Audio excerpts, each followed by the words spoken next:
Vamos a hablar de Cristina porque para hablar tenemos un montón. ¿Están dadas las condiciones o los argumentos en realidad? ¿Son válidos los que pone sobre la mesa la defensa de la exmandataria para pedir prisión domiciliaria? Bueno, en realidad eso va a quedar a criterio exclusivamente del tribunal que tiene a cargo la ejecución de la condena. Yo pienso que es una persona que goza de perfecta salud, no veo que tenga ningún problema, pese a tener 72 años, porque convengamos que el arresto domiciliario no deja de ser un privilegio. Y nuestra Constitución realmente no le gustan los privilegios, para eso proclama de que todos somos iguales ante la ley. De tal manera que entiendo que evaluará en su momento el tribunal si realmente se justifica, porque ella ha pedido el arresto domiciliario, pero sin uso de pulsera. Sí. Lo que hace a veces muy difícil el control también, porque es muy fácil hoy ponerse una peluca, cambiarse de ropa y salir de un departamento y uno no sabe a dónde va. Pero no solamente eso, Doc. Los abogados también hablan de un límite de personas para llamar, de un límite de personas para visitarla, que pueda seguir trabajando, que tenga salidas programadas, permitidas. Digo, menciono esto porque usted hablaba de la palabra privilegio. Claro, exactamente. Y realmente, en vez de una condena, esto parece realmente un premio. Y lo que se ha hecho al Estado, lo que se ha defraudado, el enriquecimiento ilícito por parte de estos partícipes, realmente no merecen el otorgamiento de ningún privilegio. Lo que todos queremos es que la sentencia se cumpla. Era una sentencia ajustada a derecho, ha recorrido todas las instancias, ha agotado todas las defensas, siempre se preservó el debido proceso. Así que yo creo que ella está en condiciones perfectamente de poder cumplir la condena en un establecimiento carcelario, obviamente dándose todas las condiciones de seguridad que ellos exigen por el temor que tienen, supuestamente fundado en aquel acto de atentado contra la vida de ella que nunca nos ha quedado claro, ¿no? Así que yo espero que el tribunal, bajo su sana crítica y su buen criterio, haga que cumpla la condena como la tendría que cumplir cualquier hijo de vecino en una cárcel, sobre todo porque nos ha quedado el gusto de que esta condena es una condena muy corta comparado con los perjuicios que hemos sufrido los argentinos. Doctora, teniendo en cuenta que ya hablamos de alguien que ha sido condenada por la justicia, ¿ella puede seguir ostentando el cargo de presidenta del Partido Justicialista? Bueno, realmente esto habla de la falta de ética, de pretender mantener al frente del Partido Justicialista a una persona que es condenada. Está hablando muy mal de las filas partidarias. Yo no recuerdo la carta orgánica del Partido Justicialista, pero sí cómo están regulados los partidos políticos en la Constitución como instituciones fundamentales del sistema democrático. Y si son instituciones fundamentales del sistema democrático, es difícil que pudieran llevar como cabeza a una persona que está condenada, y no por cualquier delito, sino por defraudación contra la Administración Pública Nacional, de tal manera que yo imagino que tendrán que repensarlo y cambiar la titularidad de la presidencia del Partido Justicialista, porque no se aviene con las disposiciones de la Constitución sobre cómo funcionan y se organizan los partidos políticos. Doctora, la defensa de Cristina Kirchner también deslizó la postura de recurrir a organismos internacionales para ver si la condena se puede revisar o revertir, sobre todo pensando en su candidatura también. ¿Qué opina con respecto a esto? Si hay algún pacto que pueda modificar la determinación de la Corte y si cabe o no cabe recurrir a organismos internacionales. Bueno, según los trascendidos que han salido publicados, la defensa de ella ya se encontraba en La Haya, en la sede de la Corte Penal Internacional. Dicen que antes del fallo ya hizo una presentación por el supuesto lawfare del que hubiera sido víctima Cristina, y que ahora ampliaron ese escrito pidiendo la competencia de la Corte Penal Internacional. a todas luces, para mí es manifiestamente incompetente la Corte Penal Internacional para entender en este asunto. Sepamos que la Corte Penal Internacional atiende el juzgamiento de causas graves, de delitos de lesa humanidad, genocidio, crímenes aberrantes que afectan a la comunidad en su conjunto. No hay nada de esto en la tramitación de una causa penal común como la que ha tenido la presidenta. Así que estimo que va a ser desestimado de plano lo de la Corte Penal Internacional, y lo que le queda a Cristina sería una presentación ante la Comisión Interamericana, porque algunos hablan de Corte Interamericana, pero recordemos que a la Corte Interamericana solo van los estados o las solicitudes que presenta la Comisión. Ella deberá presentar una denuncia si eventualmente entiende que alguna disposición de la Convención Interamericana se encuentra violada, y entonces tendrá que seguir el procedimiento ante la Comisión Interamericana, y eventualmente la Comisión Interamericana puede hacer recomendaciones o informes o incluso elevarlo a la Corte, pero esto, que la gente sepa, no es una cuarta instancia revisoria. El sistema interamericano de derechos humanos es un sistema complementario.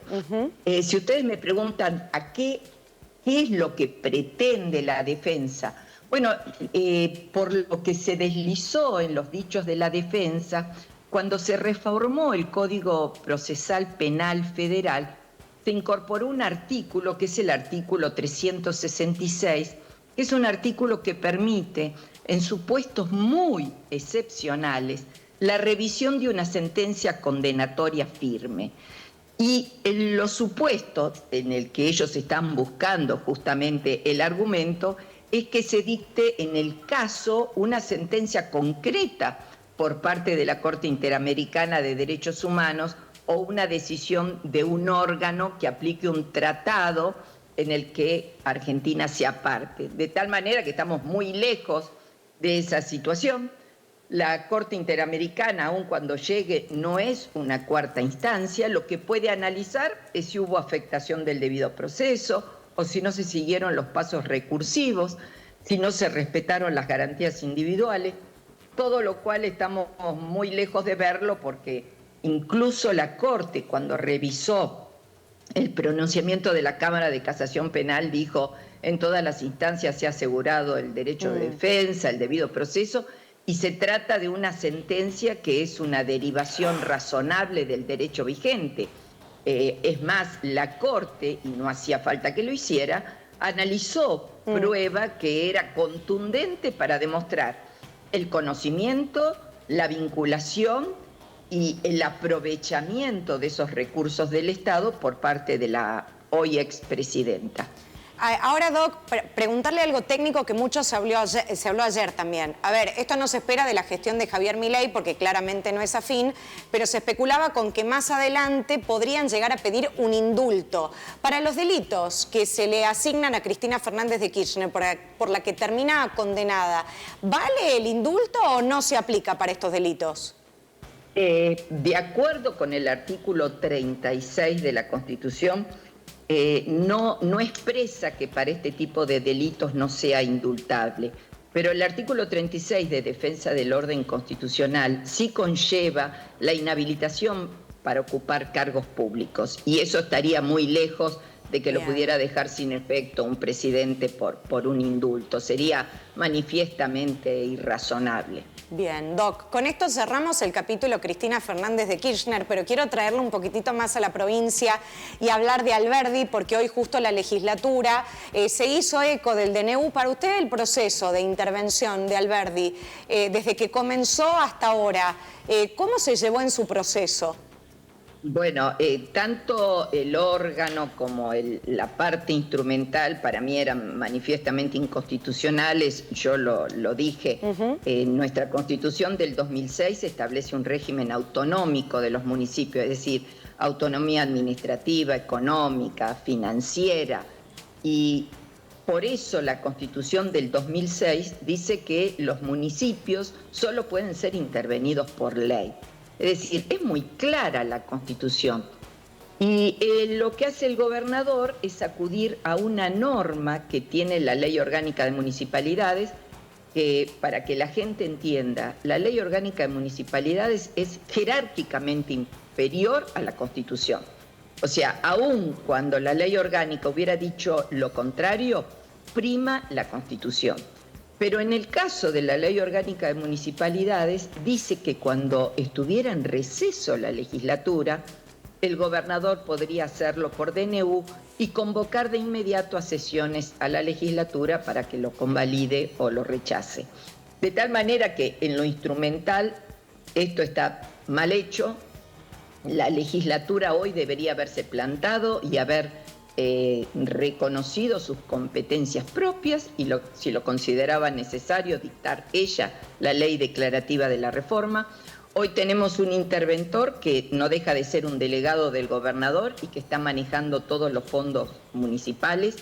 No nos cabe duda que las denuncias son serias, son graves, pero tampoco son nuevas.